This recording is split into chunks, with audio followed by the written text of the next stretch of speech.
Welcome to Whofoo Adventures.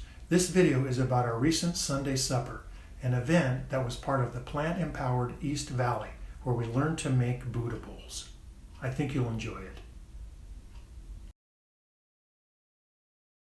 Most of us like to make our brown rice on the stove or our white rice on the stove, but I have found a way that's even faster and uses less water. That is by cooking my rice in my Instapot pressure cooker. First of all, I take my rice and I need to rinse it. I put it in a strainer and I rinse it with water until the water is not brown anymore that's coming out of it. And this is a whole bag of rice, so it is 32 ounces of rice. Normally with 32 ounces of rice on the stove, you would put about 7 cups of water for that whole bag. Here in the pressure cooker, you will take the same amount of rice and you will use 4.5 cups of water. So you use less water, which keeps all the nutrients in there. My water is reverse osmosis water. The great thing about the pressure cooker is you're not waiting for the water to come to a boil, which takes forever, and you have to stand there next to the stove to make sure it doesn't boil over, and then you have to turn it down to a simmer. On the instant pressure cooker, you put the pot in there with the rice and the water, you put that back to seal, you close it and lock it, you plug it in. You don't use the rice function, but you use the multi-grain, which is the brown rice, and that is all you do. Then you sit back and wait. Once it's gone through the time needed to cook, and then the pressure will start coming down. Once the pressure's released, when you turn the handle, when it opens easy, your rice is done. I did a little bit of food prep before everybody got here, just so we could concentrate on making the cauliflower walnut later, meat that we're going to make, and the different sauces. So let me show you what I've already cooked. We cooked some broccoli. And I used frozen broccoli and then I just steamed it. Made it a little easier this time for me than to buy fresh and cut up everything. I did buy fresh kale and then steamed it in the Instapot pressure cooker. That was about 7 heads of kale. I already did all the washing in a 1 to 9 salt water-to-water solution like Dr. Greger says on nutritionfacts.org. So the red cabbage is all ready to shred. The bell peppers are ready to cut. I have cucumbers over here that they'll peel and slice also to go on to our Buddha bowls. Then right over here is beautiful cauliflower. Again, I bought frozen cauliflower. This is from Trader Joe's. It's their multicolor. Easy to make, and I just steamed that on the stove in my Salad Master steamer. Then I made beans up. I soaked them last night, cooked them in my Instapot pressure cooker, garbanzo beans and black beans. Then over down here, in this pot down here, is my brown rice. I think it should be ready now. Let's open it up and see. Yes, long grain brown rice. Did this one on the stove. And as you probably saw in the other video, I did one in the Instapot pressure cooker showing you the difference between cooking both and the time. Well, that's it. Come back and watch us put together the Buddha bowls. You're starting off with your grain or your quinoa, then you are going to add what vegetable you want. So what we're going to do is we're first going to work though on making a cauliflower walnut meat. And we're going to do this together. We're going to get different stations. I pulled everything out, so this is not going to be me. So mainly what we are doing right now is we're going to blend this up. I did this in a bowl because we can't put it all in the processor right now.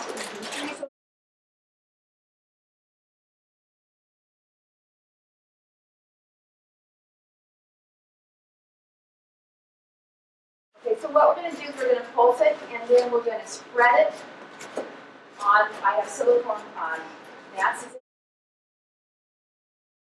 For all of those of you out in video land, use fresh cauliflower and get those walnuts done first.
Thanks for watching.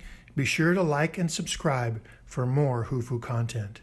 See the description below for links to the full recipes. Until next time, do you whofoo?